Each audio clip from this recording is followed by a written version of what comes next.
शेफाली जरीवाला 5 ते 6 वर्षांपासून तरुण दिसण्यासाठी घेत होती उपचार. अँटी एजिंग ट्रीटमेंट घेत असल्याची डॉक्टरांची माहिती. औषधांचा हृदयविकाराशी संबंध नाही, डॉक्टरांचा दावा.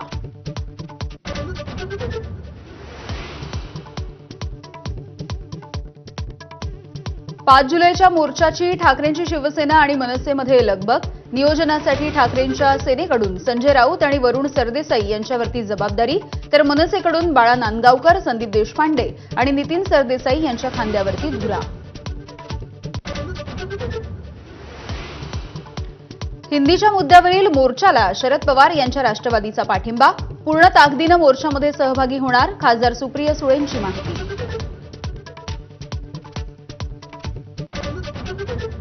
ठाकरे बंधूंच्या मोर्चाबाबत भाजपचे वेट अँड वॉचची भूमिका. पावसाळी अधिवेशनाच्या तोंडावर सावध पवित्रा. भाजपचं अजूनही विचारमंथन सुरूच.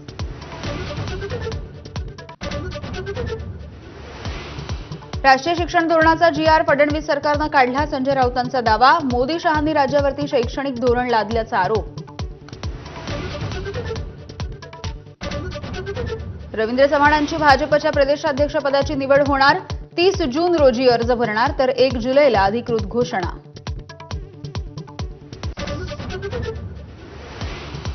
उत्तर महाराष्ट्रामध्ये काँग्रेसला मोठा धक्का बसण्याची शक्यता. माजी आमदार कुणाल पाटील भाजपमध्ये प्रवेश करण्याच्या तयारीत. मंत्री जयकुमार रावल यांची भेट घेतल्यानंतर चर्चांना जोर. शिंदेंच्या शिवसेनेमध्ये प्रवेश करण्याआधीच विलास शिंदेंची ठाकरेंच्या शिवसेनेमधून हकालपट्टी, तर नाशिक महानगर प्रमुखपदी मामा राजवाडे यांची नियुक्ती. परभणी जिल्ह्यामधल्या शक्तीपीठ बाधित शेतकऱ्यांची आज बैठक. बैठकीमध्ये ठरणार पुढच्या आंदोलनाची दिशा, निर्णयाकडे लक्ष. न्यायपालिकेची सक्रियता नेहमी राहील, मात्र ती न्यायपालिकेचे अॅडव्हेंचरचे साधन आणि न्यायपालिकेचा दहशतवाद बनू नये. सरन्यायाधीश भूषण गवई यांचं नागपूरमध्ये अत्यंत महत्त्वाचं विधान. संभाजीनगरच्या वैजापूरमध्ये महिला कीर्तनकाराची दगडानं ठेचून हत्या.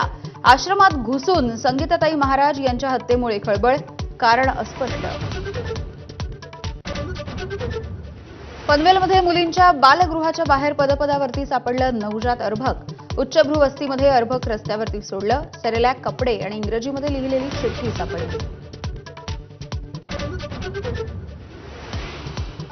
बीडमध्ये कोचिंग क्लासमधील अल्पवयीन मुलीच्या विनयभंगाच्या प्रकरणी आज बंदची हाक. पक्ष आणि पालकांची निदर्शनं. आरोपींच्या शोधासाठी तपास पथक तयार.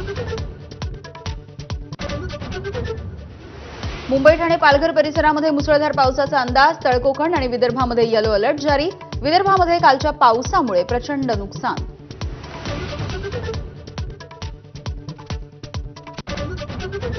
सिंधुदुर्गच्या आंबोली जवळच्या कावळेसात पॉइंट रेस्क्यू ऑपरेशनपर्यंत बंद. 300 फूट खोल दरीमध्ये कोसळलेल्या पर्यटकाचा शोध सुरू. NDRFची टीम घटनास्थळी दाखल. इंदापुरातल्या बेलवडीमध्ये तुकोबांच्या पालखीचं गोल रिंगण, तर ज्ञानोबांची पालखी फलटणकडे रवाना होणार. तुळजापूरमध्ये संत गजानन महाराजांच्या पालखीचं जल्लोषात स्वागत.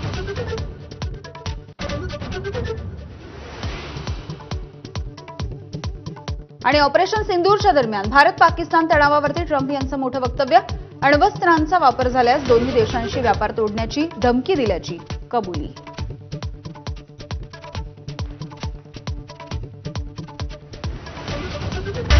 Headlines brought to you by Chitale बंधू.